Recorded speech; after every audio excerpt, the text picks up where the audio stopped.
Hello বন্ধুরা, আজকে আমি তোমাদের সাথে এমন একটা পেপার নিয়ে হাজির হয়েছি, সেটা তো তোমরা দেখে নিয়েছো থাম্বনেলে। তো বন্ধুরা, হ্যাঁ, এই ব্যাপারে আজকে তোমাদেরকে বলবো। প্রথমে এই ডক্টর ম্যামকে প্রথমে আমি প্রণাম জানাবো, কারণটা হচ্ছে তাকে স্যালুট জানানোর দরকার। সে এতটা মানে ভালো কাজ করেছে যে এই কল রেকর্ডিংটি সে শেয়ার করেছে, ঠিক আছে? তো বন্ধুরা, সেই কল রেকর্ডটা তোমরা এখন এই ভিডিওতে দেখবে এক্ষুনি। তো প্রথমে আমরা বলবো উই ওয়ান্ট জাস্টিস।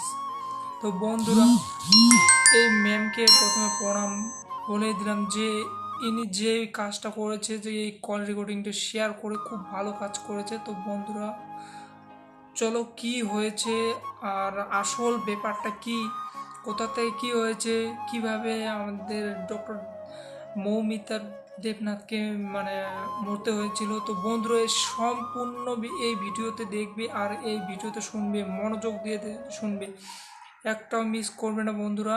এতক্ষণ ধরে মানে আমি ভাবছিলাম যে ভিডিওটা করব না করব না, তো ভাবলাম হ্যাঁ করি, কারণ এই ভিডিওতে তোমরা অনেক কিছু জেনে যাবে। আর এই কল রেকর্ডিংটি একদম সত্য।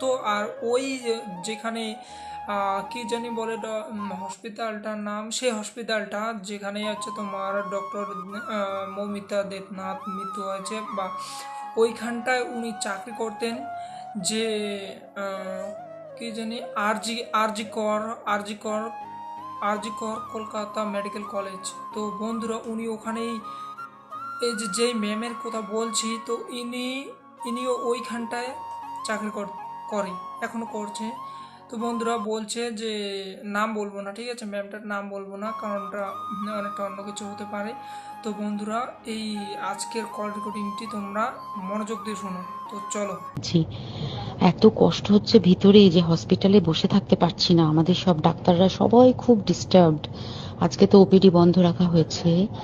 তোরা জানিস সমস্ত ঘটনা শুনলাম, যা মানে সত্যিকারের ঘটনা, যেটা আরজি করের ভিতরের যে ডাক্তার তারা তাদের বন্ধু বান্ধব মারফত এটা ছড়িয়ে মানে এসছে আমাদের কাছে। অ্যাকচুয়ালি যেটা ঘটেছে সেটা হচ্ছে, আমি শুনে তো মানে বিশ্বাস করতেও নিজেকে কেমন লাগছে রে। প্রত্যেকটা আমাদের ওয়েস্ট বেঙ্গলের প্রত্যেকটা মেডিকেল কলেজে, বিশেষ করে কলকাতার সরকারি মেডিকেল কলেজগুলোর প্রিন্সিপালরা, ডিপার্টমেন্টাল হেডরা, প্রিন্সিপালরা বিশেষ করে, তারা পাশ করানোর জন্য স্টুডেন্টদের কাছে রীতিমতো টাকা নেয়। যেসব স্টুডেন্টরা, ইন্টার্নরা, পিজিটিরা যারা ভালো করে ক্লাস করে না বা থিসিস তারা জমা দেবে, পিজিতে তো থিসিস জমা দিতে হয়। তো যারা MBBS final year final pass করবে না, সাপ্লি পাইয়ে দেবে। ইন্টার্নের কমপ্লিশন দেবে না, ইন্টার্ন হওয়ার পর কমপ্লিশন না দিলে তারা রেজিস্ট্রেশন নাম্বার পাবে না। এই সমস্ত ভয় দেখিয়ে টাকা পয়সা নেয়, সমস্ত জায়গাতেই এটা আছে।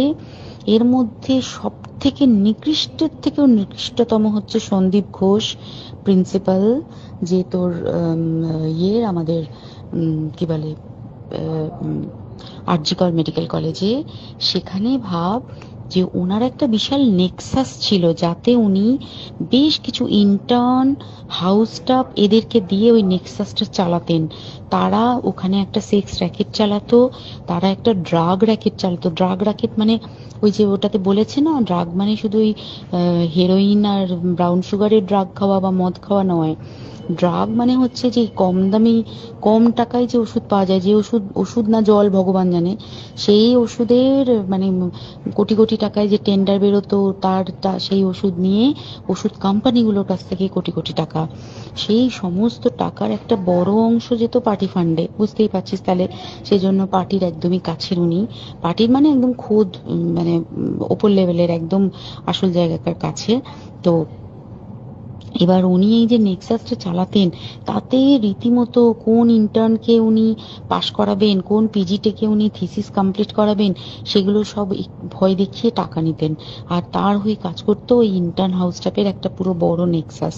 এবার এই মেয়েটির যে পিজিটি, মেয়েটি অত্যন্ত ভালো, সে তার থিসিসটা কমপ্লিট করাবে না বলে হুমকি দিচ্ছিল। সে এটা জানতে পেরে গিয়ে বলেছিল যে আমি এরকম কোনোভাবেই মেনে নেব না, আমি এর এর বিরুদ্ধে আমি যাব এবং আমি এর বিরুদ্ধে সব ফাঁস করে দেবো। তখন তাকে রীতিমতো ধমক দেওয়া হচ্ছিল। এটা চলছিল লাস্ট 6 মান্থস ধরে।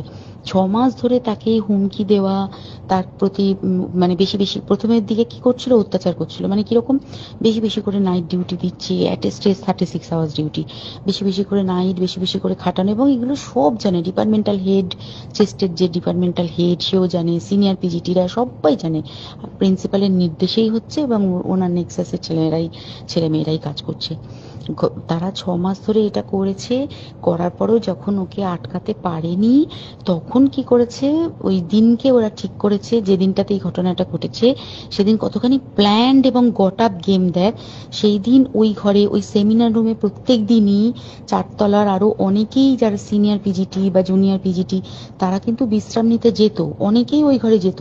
সেই দিনকে ও একা, ওকে বলেছে তুমি ঘুমিয়ে পড়ো, ওকে একা রেখে এসেছে, বাকিরা কাউকে যেতে দেয়নি, বলেছে ওই ঘরে আজকে ঘটনা ঘটছে, মানে কাজ হচ্ছে, ওই ঘরে কেউ যাবে না। ওই ঘরে সেই দিনকে ওর সাথে যখন খাওয়া দাওয়া করেছে বাকি 4 জন, সেই 4 জনের মধ্যে একটি মেয়ে পর্যন্ত ছিল। সে কিরকম মেয়ে চিন্তা কর, এরা ডাক্তার না জানোয়ার জানি না, আমি জানোয়ার বললেও জানোয়ারদের অপমান করা হয়, কারণ জানোয়ার সমাজে এরকম কাজ হয় না, তো ডাক্তার না কি আমি বলতে পারবো না। সেই ইন্টার্ন মেয়েটি আরেকটি ইন্টার্নের গার্লফ্রেন্ড, তো তার সাথে ওই পিজিটি মেয়েটির প্রচুর ঝগড়া হয়েছে। ঝগড়া হওয়ার পরে তারা তো হুমকি টুমকি দিয়ে চলে গেছে, দিয়ে তারা বলেছে তুমি ঘুমো। এবার ও তো আর জানে না, ভালো মনে শুতে এসেছে। তারপরে তারা গিয়ে মদ টদ খেয়েছে, 7-8 জন মিলে চড়াও হয়েছে, এবং তোরা জানিস যে প্রথমে তার হাত দুটোকে দুপাশে 2 জন ধরে রেখেছে, এবং সেই কাজে সেই মেয়েটিও সাহায্য করেছে, ইন্টার্ন মেয়েটি। 2 জন ওকে পা দুটোকে টেনে জরাসন্ধর মতো ছিঁড়ে ফেলেছে, মানে ছেঁড়ার মতো করে টেনেছে, যাতে পেলভিক বোন ভেঙেছে, গলার বোন ভেঙেছে, মানে কি বিপর্যস্ত, মানে বিধ্বস্ত, কি নৃশংস অত্যাচার করেছে। ওকে উল্টো দিক করে শুইয়েছে, পিঠের ওপর দিয়ে বুট পরে হেঁটে গেছে, মাথাটাকে এমন থেঁতলেছে যে মানে স্কাল ফাল রাপচার হয়েছে। এই সমস্ত করার পরে শ্বাসরোধ করে তাকে মেরেছে। মেরে তারপরে আরো যেটা আরো ভয়ঙ্কর, যে একটা মৃত মানুষকে মিনিমাম ডিগনিটি দিতে জানে না, তারা নিচে এসে দেখেছে ওই সঞ্জয় তখন বসে মদ খাচ্ছিল অন্য আরো গ্রুপ ডি স্টাফদের সাথে। সঞ্জয় ছেলেটা হচ্ছে তার কাটা সঞ্জয় বলতো ওরা, ওকে বলে ফল গাই, মানে ওর একটু ওইসব আলুর দোষ আছে, ও যত্রতত্র যখন তখন প্রস্টিটিউট এলাকায় যায়। এবার দেখেছে যে একে দিয়ে যদি একটা রেপ করিয়ে দিতে পারি, তাহলে ঘটনার মোড়টা অন্যদিকে ঘুরে যাবে।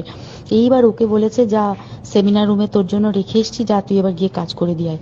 ও এসে ওই ডেড বডি খেয়ে রেপ করেছে, যাতে তার ভ্যাজাইনাতে সিমেন্ট পাওয়া যায়।